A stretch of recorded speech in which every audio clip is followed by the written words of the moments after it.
Random House Audio presents Bowdrie Passes Through, a dramatization of the short story by Louis L'Amour.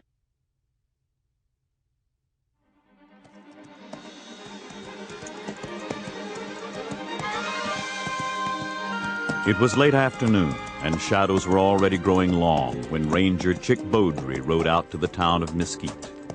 No one was expecting him in town, but he avoided the main street anyway. Come on.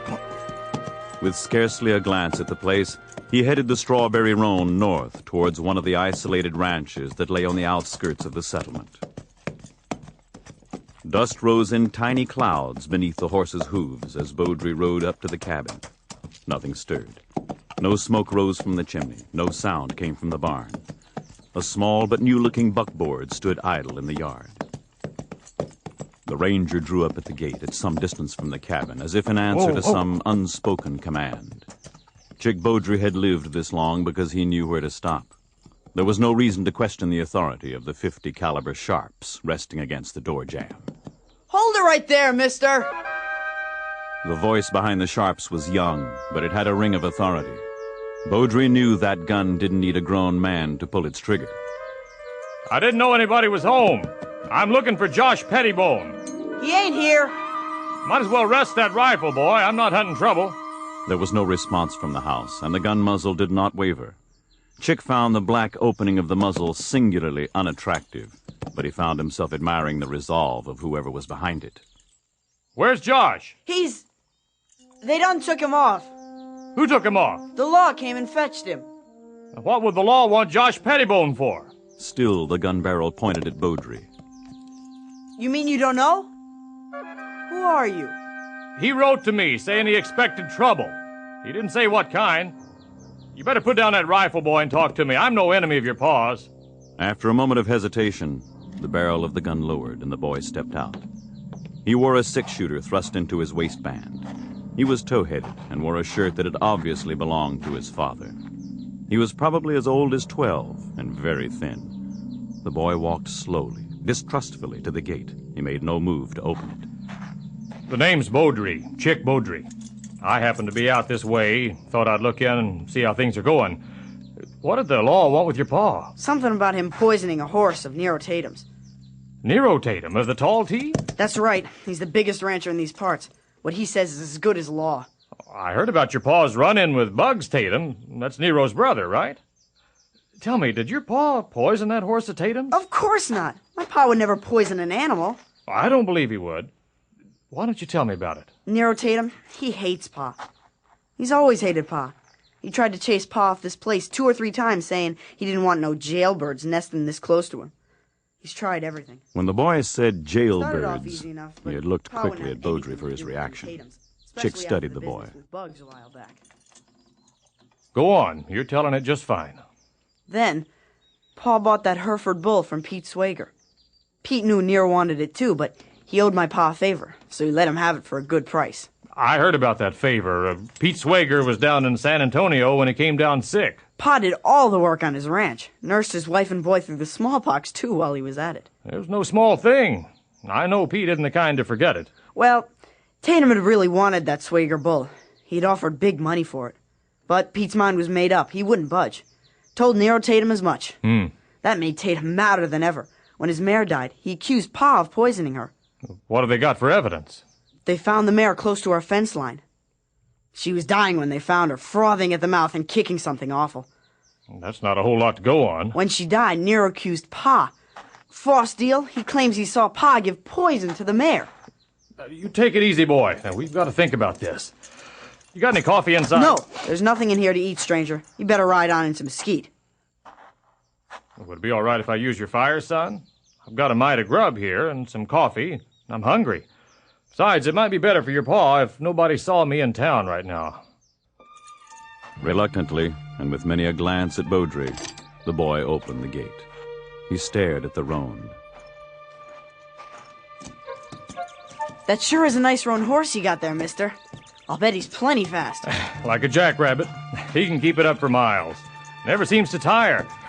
There've been a few times when he really had to run. Are you on the dodge, mister? Is the law after you, too? No, I found it pays to stay on the right side of the law.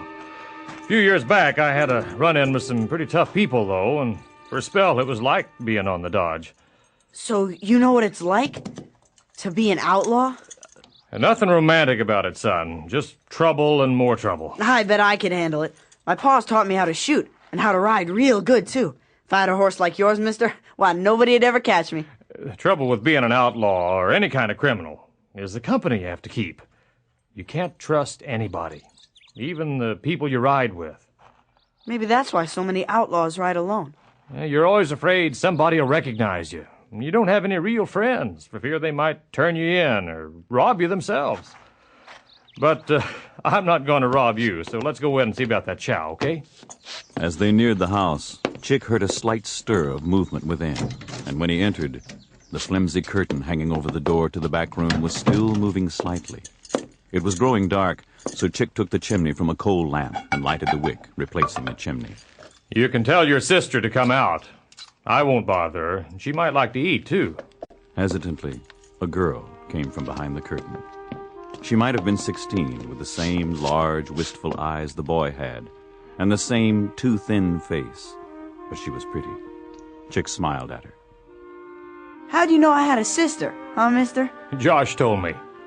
You're mighty brave to stay out here all alone. We don't have much choice, do we? Pa told me to look out for her. I'm the man around here when he's gone. I'm going to start building a fire. Why don't you put up my horse, son? Take your sister along, if you've a mind to. And when you come in, you might bring my rifle along. Sure, mister. Come on, sis. There's some more wood out in the barn. I'll bring it. Thanks. While they were gone, Chick got the fire going, and finding a coffee pot that was spotlessly clean, he put on some coffee. Then he dug into his haversack and took out some bacon, a few potatoes, and some wild onions. By the time they returned, he had a meal going, and the room was filled with the comforting smells of coffee and bacon. Here we are. There's plenty of food here for 3 hungry folks. Thanks. Now, tell me what it's like living in Mesquite. And while you're at it, why don't you tell me your names? She's I'm Dottie. I'm Dot. And I'm Tom. Pa moved out here about 3 years ago. After he got out of prison. We were living at Aunt Hattie's, over in Fort Worth. But once Pa got set up out here, he came and got us. Mesquite's a nice place. When they started to talk, Chick found out there was little he did not already know. 3 years earlier, Josh Pettibone had been arrested and had served a year in prison. Pettibone had torn down a fence that blockaded his cattle from water. He was convicted for malicious mischief. Along with several other rangers, Chick felt the sentence was not deserved. Ordinarily, no Western jury would have convicted him, but this was a case where most of the jury belonged to Bugs Tatum, Nero's brother. The judge and prosecuting attorney were friends of the Tatums, and Josh, having no money, defended his own case. Chick Bowdrie had not been judge and jury, but he knew what he believed. Josh Pettibone was not a bad man, a stubborn man, fiercely independent and often quick-tempered. He knew the fencing of that waterhole was aimed at driving him off his land. Bugs Tatum had wanted the place, and while Josh was in prison, he got it. On his release, Josh moved out to Mesquite and filed on a new claim. But here, too, he encountered a Tatum, for Bugs's brother Nero had owned a vast range north of Pettibone's property. That's when the talk about jailbirds had started. So how did Foss Deal get mixed up in it all? It turned out Foss had wanted this land too, but he hadn't filed a claim on it. He's still angry at Pa for beating him to it. Now he's going to testify that he saw Josh give the mare poison? That's right. Now, when does this case come up for trial? The day after tomorrow. Sheriff Hewlett's holding Pa over at the jail.